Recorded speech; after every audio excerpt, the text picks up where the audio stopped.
भाभी, ओ भाभी, अरे आप अब तक तैयार नहीं हुई। ये चौथी बार भेजा है माँ ने आपको बुलाने। अगर अब की बार आपको लेकर नहीं गई तो आपका तो पता नहीं, मेरी जरूर पिटाई हो जाएगी। बस ये ब्लशर और लिपस्टिक लगा लूं, बस 2 मिनट फिर चलते हैं। ये कहकर घर की नई नवेली बहू मानसी वापस से अपना मेकअप करने लगी। उसकी ननद सोमी उसके पास आकर खड़ी हो गई और फिर, अरे बाप रे भाभी, आपकी पलकें तो झड़ गई। नहीं सोमी, ये नकली पलकें हैं। ये देखो, इस लैश ग्लू से इन्हें आंखों पर लगाते हैं। कमाल है ये तो। और ये क्या है भाभी? ये ब्लशर और ये हाइलाइटर है, और ये है आई शेडोज की पैलेट। और एक चीज दिखाऊं, ये देखो, ये मेरा लिपस्टिक का कलेक्शन। अरे वाह भाभी, आपके पास तो मेकअप का कितना सारा सामान है। मेरे पास तो बस एक गुलाबी लिपस्टिक है जो मेरी बहुत जिद करने पर माँ ने दिलवाई थी, वो भी 1 साल पहले। अरे पर ऐसा क्यों? तुम्हारी उम्र में तो लड़कियां कितना मेकअप करती हैं। हाँ, लेकिन माँ को मेकअप बिल्कुल भी पसंद नहीं, न खुद करती है और न मुझे करने देती है। ओहो, चलो कोई बात नहीं। अब से मेकअप के लिए तुम्हें जो कुछ भी चाहिए हो तुम मुझसे ले लेना। अब उससे अच्छा ये नहीं होगा कि आप ही मेरा मेकअप कर दिया करो, क्योंकि सच बताओ तो मुझे मेकअप करना नहीं आता। तो फिर चलो आओ यहाँ बैठो, मैं आज ही तुम्हारा मेकअप करती हूँ। और इसके बाद सोमी चहकते हुए कुर्सी पर बैठ गई और मानसी भी बड़े मन से उसका मेकअप करने लगी।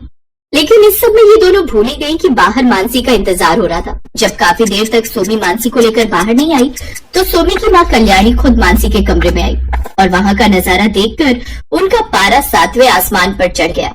सोमी, तुझे किसने भेजा था यहाँ ये लीपापोती करवाने के लिए? माँ वो मैं वो बस अब थोड़ा सा, मतलब बस ऐसी। माँ जी, आप सोमी पर नाराज मत होइए, इसे मैंने ही रोक लिया था। शायद आपने इसे ध्यान से नहीं देखा। देखिए ना, सिर्फ हल्के से मेकअप में कितनी सुंदर लग रही है। सुंदर? 1 नंबर की भूतनी लग रही है, बिल्कुल तेरी तरह। ऐ सोमी, जा सबसे पहले मुंह धोकर आ और फिर सबका चाय नाश्ता दे। अपनी माँ की फटकार सुनकर सोमी सहम गई और चुपचाप मुंह धोने के लिए चली गई। उसके वहां से जाते ही कल्याणी ने मानसी से कहा, खबरदार जो आइंदा कभी मेरी बेटी को अपनी जैसा बनाने की कोशिश की तो। क्यों माँ जी, मेरे जैसा बनने में क्या बुराई है? कोई एक बुराई हो तो बताओ भी। घर के सारे काम छोड़कर ये लाली लिपस्टिक लगाने में लगी रहेगी, तब तो बस गई इसकी गृहस्थी। तुम्हारा क्या है, बड़े बाप की बेटी हो तो जितना चाहे खर्च करती होगी अपने इन लाल पीले नीले डिब्बों पर। लेकिन हमारे घर की लड़कियों को हमने हमेशा से यही सिखाया है कि जितनी चादर हो उतने ही पांव पसारने चाहिए। लेकिन माँ जी, बस मुझे तुमसे बहस करने का कोई शौक नहीं है। बाहर मोहल्ले की औरतें घंटे भर से इंतजार कर रही हैं। अगर फुर्सत मिल जाए तो दिखा आना उन्हें भी अपना ये रंग बिरंगा मुंह, वरना तो कुछ देर में वो वापस चली ही जाएगी। ये कहकर कल्याणी वहां से चली गई और उसके पीछे पीछे मानसी भी घूंघट डालकर बाहर आ गई। कल्याणी के 2 बच्चे थे, बड़ा बेटा विनेश और छोटी बेटी सोमी। विनेश और मानसी एक ही कॉलेज में पढ़ते थे और वहीं पहले दोस्ती, फिर प्यार और फिर शादी का फैसला दोनों ने एक साथ किया। कल्याणी हमेशा से इस रिश्ते के खिलाफ थी, क्योंकि उसे लगता था कि अमीर घर की लड़की उसकी छोटी सी गृहस्थी को संभाल नहीं पाएगी और ना ही विनेश उसके नखरे उठा पाएगा। दूसरी तरफ मानसी की सोच इससे बहुत अलग थी।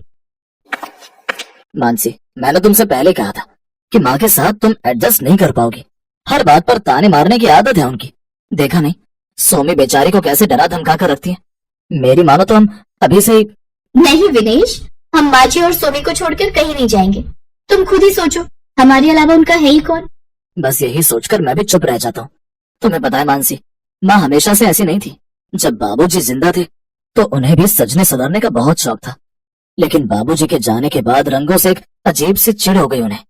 शायद कम उम्र में विधवा हो जाने का जो दुख मेरी माँ ने झेला है, उसी वजह से वो आज ऐसी हो गई हैं। कोई बात नहीं विनेश, मैं समझती हूँ और मेरा यकीन करो, मुझे माँ जी की किसी भी बात का बुरा नहीं लगा। बस अब मुझे उस दिन का इंतजार है जब मैं उनका दिल जीतकर उनके चेहरे पर मुस्कुराहट ला सकूंगी। ओफो, आज फिर आटा गीला हो गया मुझसे। अब क्या करूं? माँ जी देखेंगी तो बहुत गुस्सा करेंगी। नहीं करेंगी, क्योंकि माँ के आने से पहले ही मैं इस आटे को ठीक कर दूंगी। लाओ भाभी, मुझे दो। थैंक्स सोमी, सच में अगर तुम ना होती तो मेरा क्या होता? अरे भाभी, ये इतना बड़ा भी काम नहीं है। वैसे भाभी, आपको आज शाम को कुछ काम है क्या? अच्छा छोड़ो, जाने दो। अरे ऐसे कैसे जाने दो, बताओ ना, मैं बिल्कुल फ्री हूँ शाम को। क्या सीखना है आज? अब मुझे ना आईलाइनर लगाना सीखना है। मेरी सारी दोस्तें लगाती है पर मुझे ही नहीं आता।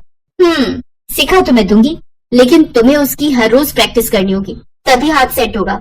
अच्छा तो फिर जाने दो। आज तो माँ कीर्तनों में गई है तो लगा सकती थी, पर रोज कैसे लगाऊंगी? तुम खुद को नहीं लगा सकती पर मुझे तो लगा सकती हो। क्या मतलब भाभी? मतलब ये ननद रानी कि आज से हर शाम जब माँ जी पूजा पाठ करती है तो मैं तुम्हें फुल मेकअप करना सिखाऊंगी, और हर सुबह जब माँ जी मंदिर जाती है तो तुम मेरा मेकअप किया करना। इससे तुम्हारी प्रैक्टिस भी हो जाएगी और माँ जी को पता भी नहीं चलेगा। मानसी की बात सुनकर सोमी बहुत खुश हो गई।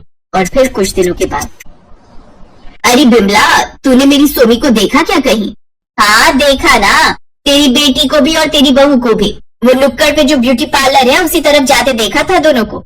अब बुरा मत मानना कल्याणी, दुनिया भर की बहुएं अपने ससुराल के रंग में रंग जाती हैं, लेकिन तेरे यहाँ तो उल्टी गंगा बह रही है। जैसी भाभी थी अब ननद भी वैसी बनती जा रही है।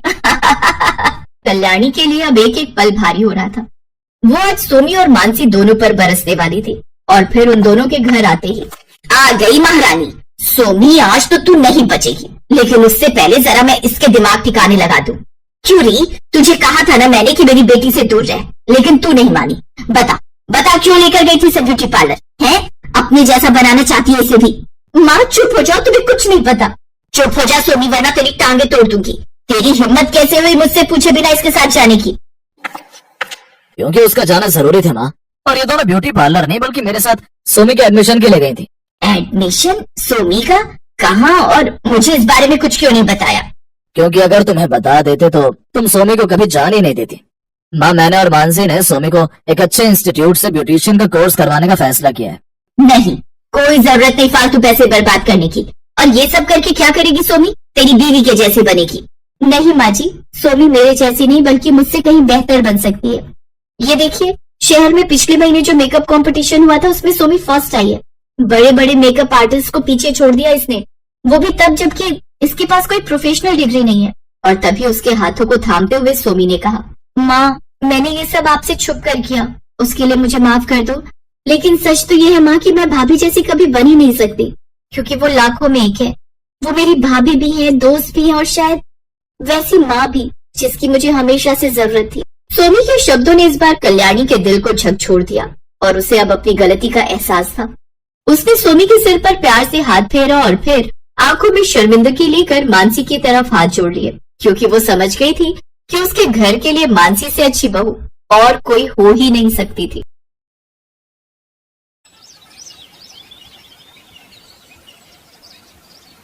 अरे माला, जल्दी करना, देर हो रही है। बस भाभी आ गई, मैं जरा चप्पल पहन लूं। जल्दी आ जा, नहीं तो तेरे भैया गुस्सा करेंगे। आ गई भाभी। भाभी, आज साइकिल पर पीछे मैं बैठूंगी। अच्छा दादी, और मैं कहाँ बैठूंगी? आप आगे बैठ जाओ ना, जैसे मैं बैठती हूँ। हट पगली, साइकिल पर आगे छोटे बच्चे बैठते हैं, बड़े नहीं। ये कहानी है माला और सरिता की। माला और किशन भाई बहन थे। कुछ साल पहले एक हादसे में माला के माता पिता की मौत हो गई। तभी से किशन ने माला की सारी जिम्मेदारी उठा ली। माला को माँ और भाभी का प्यार मिले, इसलिए किशन ने सरिता से शादी कर ली। सरिता ने भी माला को अपनी बेटी ही मान लिया। वो माला पर जान छिड़कती थी। उस दिन किशन, माला और सरिता गांव में ही एक शादी में जा रहे थे। फिर शादी में खाना खाते हुए, भाभी, ये दुल्हन ने क्या पहना हुआ है? ये लहंगा है। अब तेरे पास भी तो है वो हरा वाला। नहीं, लेकिन ये तो उसके जैसा बिल्कुल नहीं है। क्योंकि ये दुल्हन का लहंगा है और बहुत महंगा भी आता है। अच्छा, तो कितने का मिलता है ये वाला लहंगा भाभी? अरे तू ऐसे क्यों पूछ रही है? जब मेरी शादी होगी ना तो आप मुझे ये लेकर दोगी। हाँ हाँ, क्यों नहीं दूंगी। मेरी लाडो दुल्हन बनकर कितनी सुंदर लगेगी। कितनी अच्छी हो भाभी आप। रुको, इसी बात पर मैं आपके लिए एक और रसगुल्ला लेकर आती हूँ। अच्छा, चंट कहेगी। माला और सरिता जिस शादी में गए थे वो गांव के जमींदार की बेटी की शादी थी। जमींदार के पास पैसों की कमी तो थी नहीं, इसलिए उसने अपनी बेटी के लिए शहर से बहुत ही महंगा ब्राइडल लहंगा सिलवाया था। पर ये बात छोटी माला को कहाँ समझ आती, लेकिन सरिता के दिमाग में ये बात घर कर गई थी। घर लौटते हुए साइकिल के आगे बैठी माला अपने भैया के साथ ढेर सारी बातें करती रही और साइकिल पर पीछे बैठी सरिता बस यही हिसाब लगा रही थी कि उसे हर महीने कितने पैसे जोड़ने होंगे ताकि माला की शादी तक वो उसके लिए एक अच्छा लहंगा खरीद सके। वक्त गुजरता गया और फिर एक दिन, डॉक्टर साहब, वो ठीक तो है ना? इन्हें सांप ने काटा है, जहर काफी फैल गया है। हमें इन्हें बचाने के लिए शहर से कुछ इंजेक्शंस मंगाने पड़ेंगे। आप एक काम करिए, 15,000 रुपए जितना जल्दी हो सके काउंटर पर जमा करा दीजिए। किशन जब खेतों में काम कर रहा था तभी उसे एक जहरीले सांप ने काट लिया था। उसके साथ ही उसे अस्पताल तो ले आए, लेकिन डॉक्टर ने ऐसी बात कह दी थी जिसके बाद सरिता सोच में पड़ गई।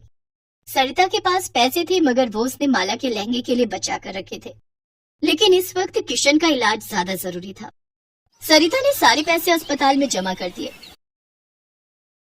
इस तरह किशन की जान तो बच गई, लेकिन वो पहले से बहुत कमजोर हो गया। फिर डॉक्टर ने सरिता से कहा, देखिए इनकी जान तो बच गई है, लेकिन 3-4 महीने इनसे कोई भारी काम मत करवाना, ये झेल नहीं पाएंगे। इनकी सेवा करो और खूब खिलाई पिलाई भी करनी होगी। जी डॉक्टर साहब। उस दिन से सरिता पर घर चलाने की पूरी जिम्मेदारी आ गई। हालांकि अच्छी बात ये थी कि अब माला जवान हो गई थी, तो माला घर का काम देखती और सरिता बाहर जाकर एक फैक्ट्री में काम करने लगी। तभी एक दिन फैक्ट्री से लौटते हुए माला को रास्ते में एक बहुत बड़ी दर्जी की दुकान दिखी, जिसके बाहर बड़े सुंदर लहंगे टंगे हुए थे। सरिता जानती थी कि वो लहंगे बहुत महंगे होंगे और वो उसे खरीद नहीं पाएगी, लेकिन तभी उसे कुछ सूझा। नमस्ते सेठ जी। नमस्ते नमस्ते, बताओ क्या चाहिए? नहीं सेठ जी, मैं कुछ खरीदने नहीं आई हूँ, मैं तो काम मांगने आई हूँ। अच्छा, वैसे मेरे यहाँ एक मशीन खाली तो है। तुम्हें सिलाई आती है? आती तो नहीं है सेठ जी, पर राम कसम बहुत मेहनत करूंगी, जल्दी से जल्दी सीख लूंगी। चाहे तो मुझे आप पैसे मत देना, बस बढ़िया लहंगा सिलना सिखा देना। सरिता की आंखों में सच्चाई देखकर सेठ ने उसे काम पर रख लिया। अगले ही दिन से सरिता उस दुकान के काबिल दर्जियों से सिलाई सीखने लगी। वो सिलाई के काम के साथ साथ दुकान की साफ सफाई भी करती। उसकी मेहनत से सेठ बहुत खुश था। फिर ठीक 1 महीने बाद, हाँ भाई सरिता, कुछ सीखा तुमने? आज 1 महीना हो गया तुम्हें। जी सेठ जी, देखिए ये मैंने सिला है। सरिता के हाथों में एक बहुत ही प्यारा लहंगा था। उस लहंगे को देखकर सेठ बहुत खुश हुआ और फिर कुछ सोचकर बोला, सरिता ये तो बहुत बढ़िया है, मगर इसमें कढ़ाई का काम थोड़ा कम होना चाहिए था। उससे क्या होता है कि एक तो तुम्हारी मेहनत भी कम लगती और हम इसे थोड़ा सस्ता भी बेच सकते थे, और दूसरी बात की डिजाइन भी खिल कर आता। जी मैं आगे से ध्यान रखूंगी। ऐसे ही मेहनत करती रहो और ये लो तुम्हारी पहली पगार। इतना कहकर सेठ ने सरिता के हाथों में 10,000 रुपए रख दिए। सरिता को इसकी उम्मीद नहीं थी। उसने फौरन घर के लिए ढेर सारा राशन खरीद लिया। इधर किशन भी अब ठीक हो चुका था और अपने काम पर भी जाने लगा। इस बीच माला की शादी तय हो गई, लेकिन माला जानती थी कि उसके भाई भाभी कितनी मुश्किलों से घर का खर्च चला रहे थे। उसके बचपन से बस एक ही ख्वाहिश थी कि वो अपनी शादी में बढ़िया लहंगा पहने, लेकिन बचपन की जिद को जवानी की समझदारी ने दबा दिया। उसने अपना मन मार लिया और किसी से कुछ नहीं कहा। ऐसे ही कुछ और वक्त बीता और फिर माला की शादी का दिन भी आ गया। माला, माला, दरवाजा खोल जल्दी। जी भाभी। देखो भाभी, ये साड़ी मुझ पर जच रही है ना? सुंदर लग रही हो ना? अरे पगली, इतनी बड़ी भी नहीं हुई कि अपनी भाभी से कुछ छुपा पाए। सेठ जी अंदर आ जाइए, ये है मेरी गुड़िया। शादी बहुत बहुत मुबारक हो बेटी। शुक्रिया सेठ जी। खुश रहो, और ये लो, ये तुम्हारी भाभी की तरफ से तुम्हारे लिए तोहफा। माला ने फौरन उस थैले को खोला तो उसमें बहुत ही खूबसूरत लहंगा था। माला कुछ न कह सकी, वो बस सरिता की तरफ देखकर रोई जा रही थी। और फिर तुम्हें पता है बेटी, तुम शादी में बढ़िया लहंगा पहन सको, इसके लिए तुम्हारी भाभी ने मेरी दुकान पर काम करना शुरू किया। दिन रात सिलाई का काम सीखा और फिर हर रोज थोड़ा थोड़ा करके इसने अपने हाथों से तुम्हारे लिए ये लहंगा सिला है। पर सेठ जी, आपके बिना ये मुमकिन न हो पाता। अरे मैंने तो सिर्फ तुम्हें कपड़ा दिया, लेकिन तुमने अपना सब कुछ दे दिया इसमें। ये लहंगा सच में अनमोल है। मुझे नहीं पता कि इस गांव में इतना महंगा लहंगा आज तक किसी दुल्हन ने पहना है कि नहीं। नहीं पहना होगा सेठ जी, क्योंकि किसी भी दुल्हन के पास इतना प्यार करने वाली माँ जैसी भाभी थोड़ी ही होगी। भाभी,